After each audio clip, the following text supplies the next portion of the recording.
শুনেছি প্রেমের স্বর্গরাজ্য কাশ্মীর।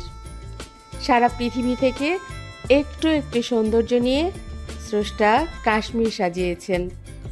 তাই কাশ্মীর দেখলেই নাকি পৃথিবীর অর্ধেক সৌন্দর্য দেখা হয়ে যায়। ঢাকা থেকে শ্রীনগর শুরু হলো আমার স্বপ্নের সফর। সকালটা শুরু হলো তুমুল উত্তেজনা নিয়ে। ভোরে উঠতে হবে ভাবলেই রাতের ঘুম হারাম। শাহজালাল বিমানবন্দরে চেক ইন করে দিল্লির ফ্লাইট ধরলাম। দিল্লি এয়ারপোর্টে ল্যান্ড করে এক কাপ কফির ভীষণ তেষ্টা পেল। পরবর্তী ফ্লাইটে চড়ে বসলাম শ্রীনগরের উদ্দেশ্যে।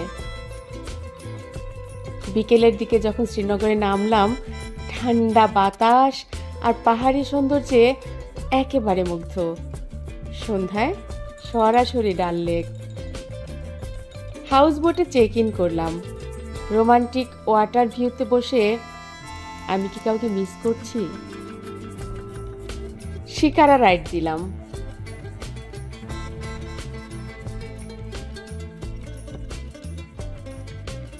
বোটের মধ্যে জমকালো কাশ্মীরি ডিনার, চমৎকার। কাশ্মীরে আজ আমার দ্বিতীয় দিন। শ্রীনগর এক্সপ্লোর করে প্রেমে হারিয়ে যাওয়ার দিন।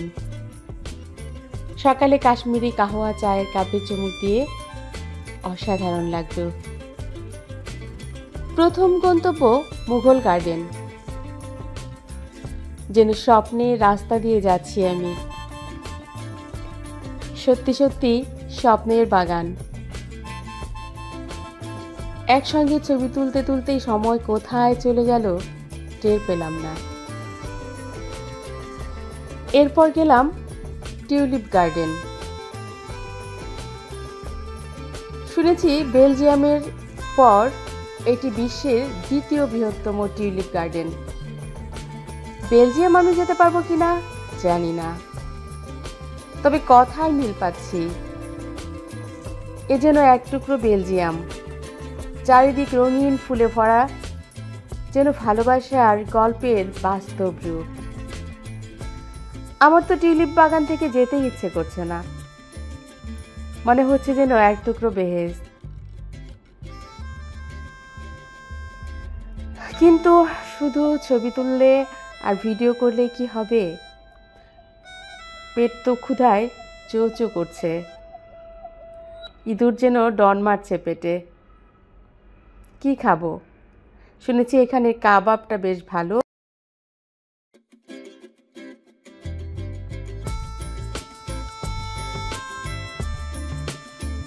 আর রোগান জুস, ওটাই খেয়ে নিলাম। এরপর দেখলাম হজরতবাল মসজিদ। দেখতে দেখতে সন্ধ্যা হয়ে এলো। সন্ধ্যায় লালচক মার্কেট থেকে কিছু কাশ্মীরি শাল আর হস্তশিল্পের কিছু সুভেনির কিনলাম বন্ধুদের জন্যে।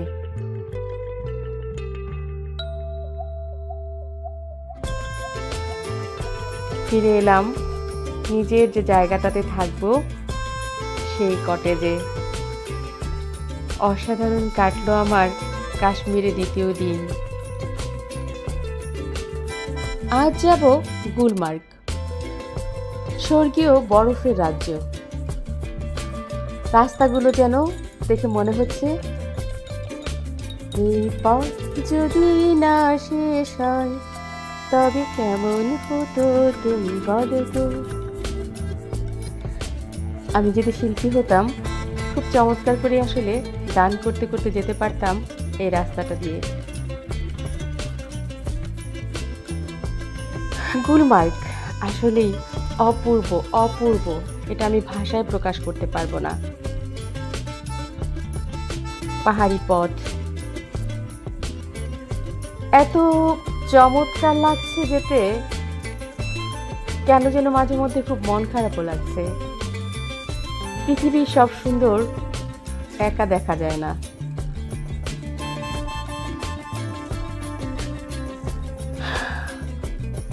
সত্যি খারাপ লাগছে। কার জন্য?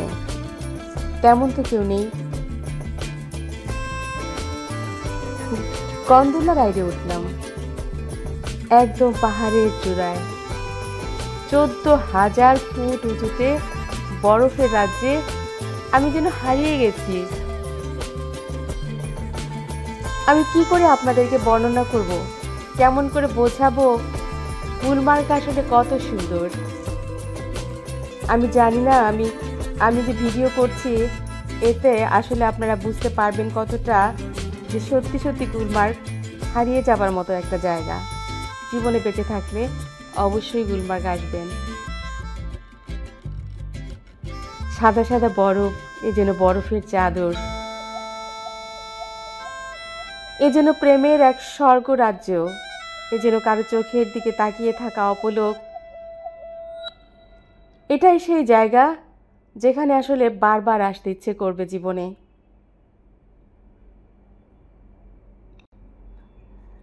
রাতে কাঠের কটেজে, এই যে কটেজটা দেখতে পাচ্ছেন, এখানে আমি থাকবো আগামীকাল আরও কোনো ভালোবাসা খুঁজতে। ঘুম থেকে উঠেই 1 কাপ চা খাবার বরাবরের অভ্যেস। চাটা শেষ করেই আজ বের হলাম পেহেলগামের উদ্দেশ্যে।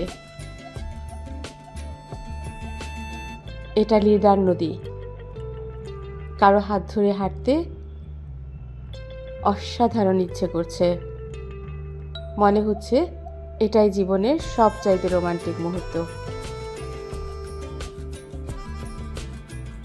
বেতাব ভ্যালি আর আরু ভ্যালি, এই জায়গাগুলো যেন সিনেমার দৃশ্য। ঘোড়ায় চড়ে উপত্যকা পার। একটা মুভি দেখেছিলাম, এ সামার রোমান্স। সেই মুভিটা দেখতে দেখতে মনে হচ্ছিল, ইস, যদি যেতে পারতাম। এরকম পাহাড়ি রাস্তা, এরকম পাথর ছড়ানো, এরকম নীল, এরকম আকাশ, এরকম বরফ। জায়গাটা সুইজারল্যান্ড ছিল। প্রথমেই বলেছিলাম বোধহয়, সারা পৃথিবীর একটু একটু সৌন্দর্য নিয়ে এসে কাশ্মীর সাজানো হয়েছে। এটাকে আমি সুইজারল্যান্ডই বলতে চাই।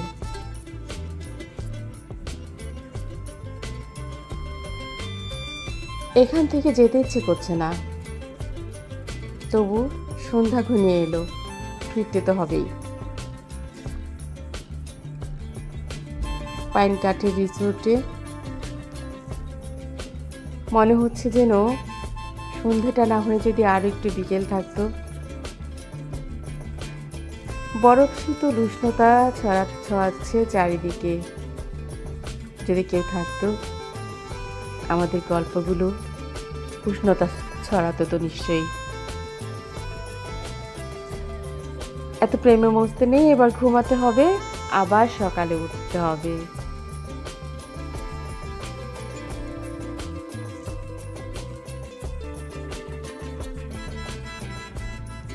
আজ যাচ্ছি বরফের জান্নাতে।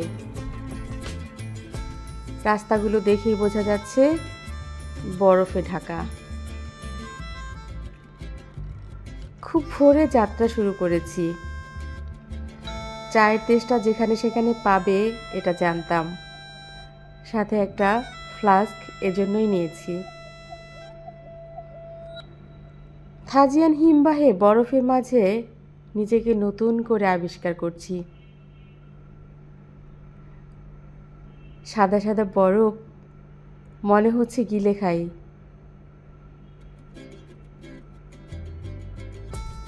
স্নোম্যান হয়ে একটা কাউকে পেছন থেকে সারপ্রাইজ দিতে ইচ্ছে করছে। অন্য একটা কাপল করছেও তাই। এত সাদা, এত সফেদ। ভালোবাসার চাইতে এই মুহূর্তে যেন মনে হচ্ছে মৃত্যুর কাফন জড়িয়ে আছি আমি। এত সাদা কেন?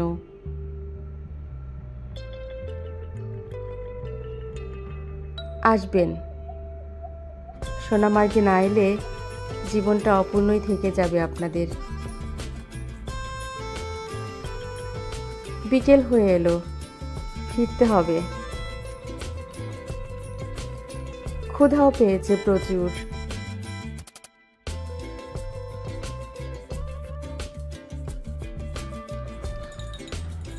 আজ শ্রীনগর সিটি ট্যুর করব আর টুকটাক কিছু শপিং। খুব ভোরে উঠেছি, 1 কাপ চা খেলাম।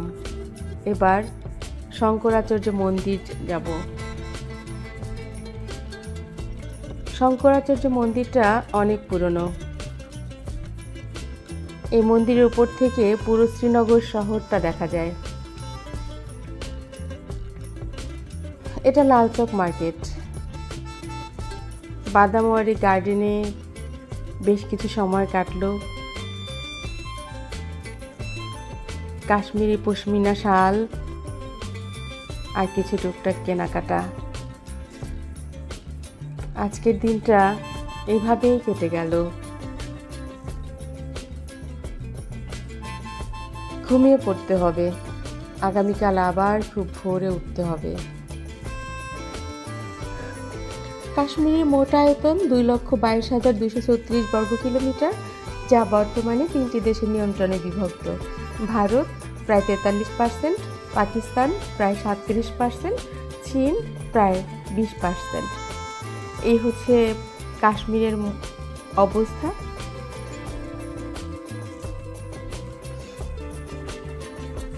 আজকের দিনটা আমার কাছে সবচাইতে প্রিয় লাগছে। ঘুম ভেঙে মনটা আরো বেশি ভালো লাগছে। কাশ্মীরের জাফরান ফুলের বাগান দেখতে যাব। আসার আগে গুগল তো কিছুটা ঘেটেছিলাম। প্রেমের মিষ্টি সুবাসে মোড়ানো এক স্বপ্ন রাজ্য যেন। কাশ্মীর মানেই শুধু বরফে মোড়া পাহাড়, ডাল লেকের শিকারা বা গুলমার্গের স্কিইং না, শুধু তাই নয়, এখানে আছে আরেক বিস্ময়। একবার জাফরান ফুলের বাগান দেখলে মনে হবে যেন আমার গোলাপি হালকা বেগুনি রঙের স্বর্গরাজ্যে হারিয়ে গিয়েছি।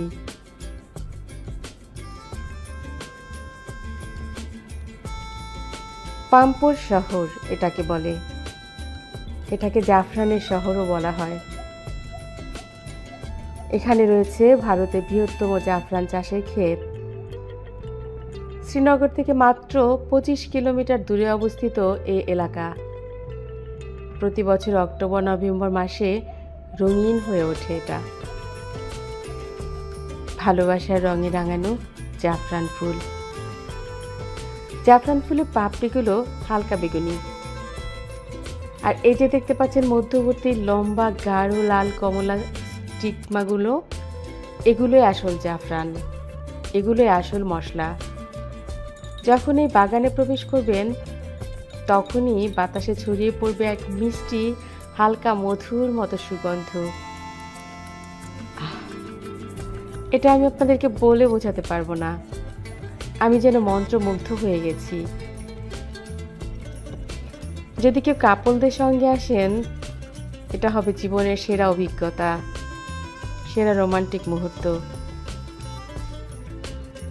আমার ব্লগটি যদি আপনাদের ভালো লেগে থাকে লাইক দিতে পারেন। যদি আমাকে আরও কোনো ব্লগে দেখতে চান তাহলে শেয়ার দিয়ে রাখতে পারেন কিংবা সাবস্ক্রাইব করতে পারেন।